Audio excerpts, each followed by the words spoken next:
ഞാൻ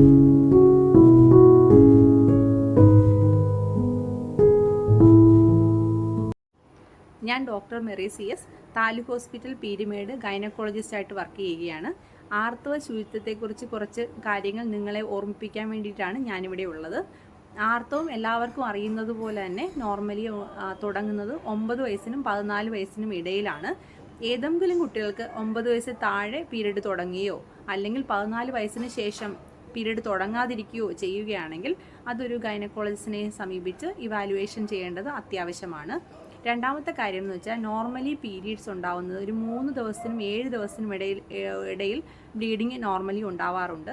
അപ്പോൾ ചില ആൾക്കാർക്ക് ഒരു ദിവസം താഴെ ബ്ലീഡിങ് ഉണ്ടാവുകയോ അല്ലെങ്കിൽ 7 ദിവസമായിട്ട് ബ്ലീഡിങ് നിൽക്കാതിരിക്കുന്ന സാഹചര്യം ഉണ്ടെങ്കിൽ അതും ഒരു ഇവാലുവേഷൻ ചെയ്യേണ്ടത് അത്യാവശ്യമാണ്. പിന്നെ ഈ പീരീഡ് എന്ന് പറയുന്ന ഒരു സൈക്ലിക്കലാണ്. സൈക്ലിക്കൽ എന്ന് വെച്ചാൽ കൃത്യമായ ഒരു ഇടവേളകളിലാണ് ബ്ലീഡിങ് ഉണ്ടാവുന്നത്. കൃത്യമായി ഒരു 30 ദിവസം സൈക്കിളുള്ള ഒരാൾക്ക് മാത്രമേ കൃത്യമായി എല്ലാ മാസവും ഒരു ദിവസം തന്നെ പീരീഡ് വരികയുള്ളൂ. ബാക്കിയുള്ളവർക്കെല്ലാം ഈ ഡേറ്റ് അങ്ങോട്ടും ഇങ്ങോട്ടും മാറിപ്പോകാനുള്ള സാധ്യതയുണ്ട്. നോർമലി ഒരു 21 ദിവസത്തിനും 35 ദിവസത്തിനും ഇടയിലാണ് പീരീഡ് വരാറുള്ളത്. അപ്പം ചില ആൾക്കാർക്ക് 21 ദിവസം താഴെ ബ്ലീഡിങ്, കൂടുതൽ ഇടവേളകളിൽ ബ്ലീഡിങ് വരികയോ അല്ലെങ്കിൽ 35 ദിവസമായിട്ട് പീരീഡ് വരാതിരിക്കുകയോ ചെയ്യുകയാണെങ്കിൽ അതും ഒരു ഗൈനക്കോളജിസ്റ്റിനെ സമീപിച്ച് ഇവാലുവേഷൻ ചെയ്യേണ്ടത് അത്യാവശ്യമാണ്. ഇനി നമുക്ക് ആർത്തവ ശുചിത്വത്തിലേക്ക് വരാം. എന്താണ് ആർത്തവ ശുചിത്വത്തിൻ്റെ ഇമ്പോർട്ടൻ്റ്?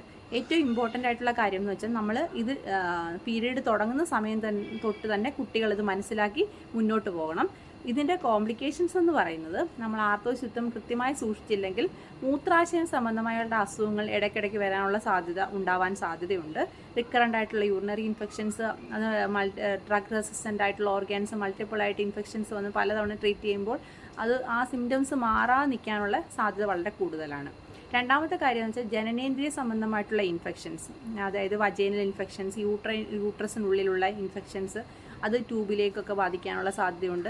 അങ്ങനെ റിക്കറൻ്റ് ആയിട്ടുള്ള ഈ ജെനിറ്റൽ ഓർഗൻ ഇൻഫെക്ഷൻസ് വരുമ്പോൾ അത് വന്ധ്യതയ്ക്ക് ഭാവിയിൽ കാരണമാവാനുള്ള സാധ്യതയുണ്ട്. അതുകൊണ്ട് തന്നെ നമ്മൾ ചെറുപ്പം തൊട്ട് തന്നെ ഈ വ്യക്തി ശുചിത്വവും ഈ മെൻസ്ട്രൽ ശുചിത്വവും വളരെ ശ്രദ്ധിച്ച് മുന്നോട്ട് പോകണം. മൂന്നാമത്തെ കാര്യം എന്ന് വെച്ച് കഴിഞ്ഞാൽ ഈ ചെറുപ്പത്തിലുണ്ടാകുന്ന ഇൻഫെക്ഷൻസ് പ്രത്യേകിച്ചും ചില വൈറൽ ഇൻഫെക്ഷൻസ് ഭാവിയിൽ സെർവിക്കൽ ക്യാൻസർ പോലുള്ള അസുഖങ്ങൾക്ക് കാരണമാകാനുള്ള സാധ്യതയുണ്ട്. അപ്പോൾ അതുകൊണ്ട് നമ്മൾ ഈ ആർത്തവ ശുചിത്വം വളരെ ഇമ്പോർട്ടൻ്റ് കാര്യമായിട്ട് മുൻതൂക്കം കൊടുത്തു തന്നെ നമ്മൾ മനസ്സിൽ വെക്കേണ്ടതാണ്.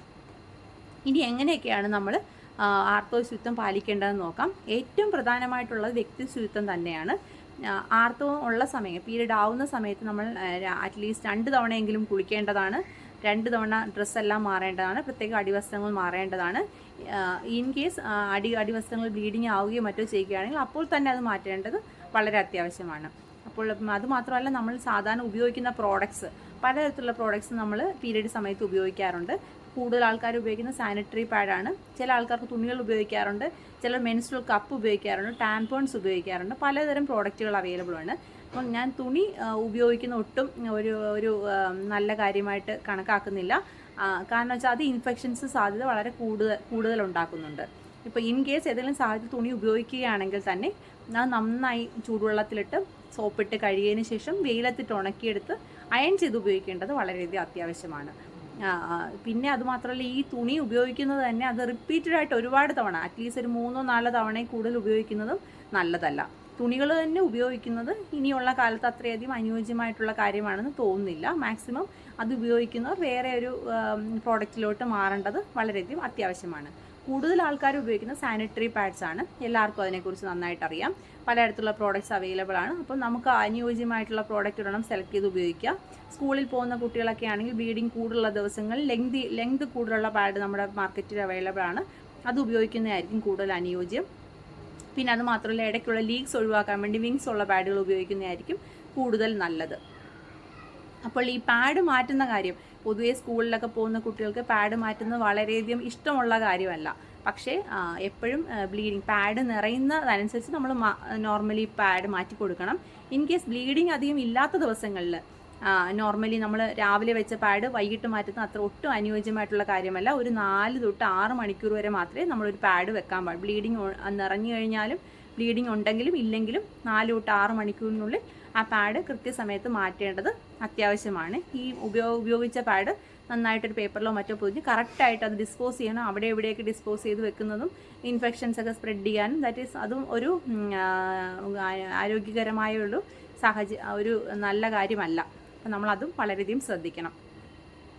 ഇനി അടുത്ത കാര്യം എന്ന് വെച്ച് കഴിഞ്ഞാൽ നമ്മളെപ്പോഴും ഈ സാനിറ്ററി പാഡ് മാറുമ്പോഴും മറ്റുമൊക്കെ കൈ നന്നായിട്ട് സോപ്പിട്ട് കഴുകേണ്ടത് വളരെയധികം അത്യാവശ്യമാണ്. കയ്യിലുള്ള ഇൻഫെക്ഷൻസ് ഈ വജൈനയിൽ കൂടെ, പ്രത്യേകിച്ചും ഈ പീരീഡ് സമയത്ത് വജൈനയുടെ pHന് കുറച്ച് വ്യത്യാസമുണ്ട്. ഇൻഫെക്ഷൻസ് കൂടുതൽ ഉണ്ടാവാനുള്ളൊരു സാഹചര്യമുണ്ട്.